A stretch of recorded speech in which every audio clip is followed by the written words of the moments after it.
We think it's time to transition Betty outside. So we did the hot wire pin last week. There's Tater. If you don't know, that is not our dog.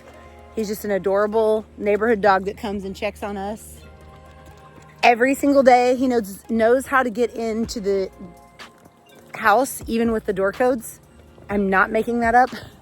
I could literally put a montage of Tater. He's like Kimmy Gibbler from Full House, if you're old enough to remember that. Anyway, we've had some weather here, so it's a little bit rainy, which I love for the hay and the alfalfa and the grass that we put out for Betty White. So she did good in the hot wire pen, but she did get worried about needing friends. So in this pasture, we have Fuego. That was the filly that was born 3 years ago that looked chocolate palomino. She gets a little bleached out in the sun, but she's everything. We have Shortcake. I am also going to do a performance horse sale, you guys, and I think both of these horses are going to be in it. I never thought we'd sell Shortcake, but you guys, in an effort to like enjoy and simplify, we might sell like all but like 8 of the horses. I know that sounds crazy, but as this business has grown and expanded, and I've done the math as a horse girl, just if you want to enjoy your life, never do the math. I used ChatGPT in a diabolical way to break down my expenses. I should have never done that. I should have never done that, because we're doing good over here. And I looked at the math and was like, you know what? I think I'm gonna buy a Ferrari instead of doing this crazy mess. Anyway, here's Fuego. Are you guys gonna be sweet to her? And there's Shortcake. Hi, you beautiful lady. They're looking so good. Hi, sweet, beautiful girl. Oh my God, she's gorgeous. You're gorgeous too. So they have this big pasture. They have a bale of coastal over there. They have a bale of alfalfa over here. And I just feel like she needs more movement. And she's eating the grass here because the horses are close. But when we take horses away and kind of, she's a little bit isolated, she doesn't eat nearly as much. I feel like she's looking good. Woo! She might be a little spicy. Okay, hey, she's not super friendly. And you know why, guys, is because she's been in a herd and they've been really mean to her. So I'm hoping that this transitions where she can calm down and not have to worry about being picked on in a herd. So we'll see how this goes, because she's not gonna be the alpha in here. If she was, that would be great, but we've already calmed down. As you can see, there's not a skinny horse on the place besides this one. So I do fear her being next to the road and people like calling her in for being hungry, but I do think we need to let her roam and do her thing. All right, now let's see. I mean, guys, she's running.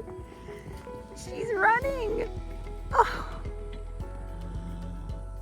Oh, she ran. We like haven't seen her get out of a walk. Oh, that does my heart some good. That does my heart some good.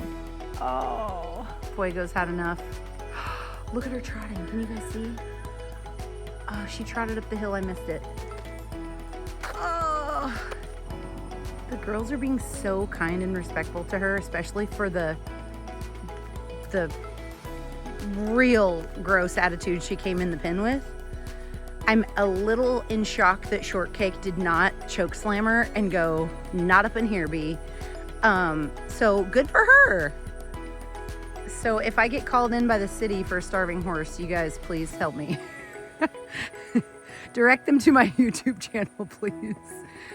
Because everything around here is very fat. Hey, you guys don't fight. Flowbot and Puma. What is happening? Why? And why are you guys standing in the mud? And by the way, if you want to know who is, I mean, you can see, but who is the reason behind the squealing? Puma doesn't squeal. Just so you know. That's all a Flowbot thing. Okay, and now it's love. Oh, this is gonna end badly. But if you guys wanted to haul together down the rodeo road, it's totally fine. I'm here for that comeback story. You guys, I'm trying to get my camera to focus. OMG. Oh, my heart. She's running, she's jumping, she's playing in mud. Are you scared? Oh, and now Flowbot scared himself. Okay, because now he wants to go run and play in the mud. You're gonna roll in that, aren't you? You're gonna roll in that. I feel this. You're gonna roll in that. Hi, baby. You're gonna roll in that. I can, yep. Okay, well, it's gonna be a starving / very dirty horse that I get reported for. Oh man. Okay, well, fooled me. You just wanted to play in water. Here come the girls. Are you gonna go join them? Woo!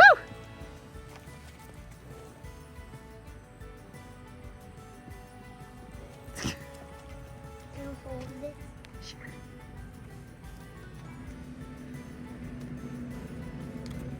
The one thing that I'm loving about her trotting and running around is, like the saying, you can lead a horse to water, but you can't make them drink. And my theory is, but you can make them thirsty. So if at the very least, she's running around and that means that she's going to have more of an appetite.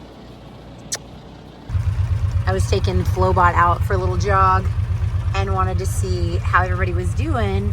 And Betty walked the fence for a little while, but this is about 2 hours after I first turned her out, maybe 3. And she is head down and a little bit more friendly with everybody. So it's looking good. It's looking better for sure. I know I changed sunglasses in the middle of this, so no, you're not losing your mind. I've already put my sunglasses down and can't find my other ones. So the update is, if she keeps worrying about going inside, obviously we'll bring her in for the night. I do have 3 little mini donkeys out in this pasture as companion animals and protection. So hopefully she feels protected. And she looks really settled in, but we'll check in again in a couple of hours and see if she's settling into this herd, because if not, then we're gonna bring her right back in the stall. Update, the sunset is just breathtaking tonight. So beautiful. We're gonna do a last check-in on Betty for the evening. I believe that she's making herself at home in the shed. Let's go take a look. Over here is where everyone else is, and the little mini donkeys. But right here is Miss Betty. Now this is an improvement. She has grazed all day. She's been to both hay stations, and she's had her head down just free grazing. There's not just a ton of grass in this lot, but she's had her head down and she's relaxing in the shed. And for me, that's a huge win, because she did walk this fence line and like make all of this afternoon. And I was worried that we could not turn her out. Hi, Betty. Hi, lady. She looks way more sound outside. She looks way more docile, just fulfilled, you know. I mean, I have a bunch of performance horses that I keep inside and they get a lot of turnout, but you know, the horses are happiest outside in the slop and the mud. I am very proud. We'll take a quick little look at her just so you can see how she looks compared to how she did look. See if we see a difference. I just feel like we can't see those ribs nearly as much as we did. And the stifle is starting to look normal. Like, you see how protruded that stifle is? It's way less like a bubble. My vet didn't have openings for something that was non-emergent this week. So we didn't get to go get an opinion on that, but we will. We'll get her checked out. Are you following me, Miss Lady? You look so happy. You look so happy. Oh, you look very happy. Hi, Mama. Hi. Hi, everybody says hello. Everybody says hello. Anyway, I feel like, besides the dirt, I feel like we're looking just a little bit better. Besides the, rolling in the mud situation, which happened right over there. Anyway, gorgeous sunset. Thank you guys so much for following along on this journey. Good night from Betty and I. As always, don't forget to count your blessings, stay consistent, and say thank you to Jesus. See you next time.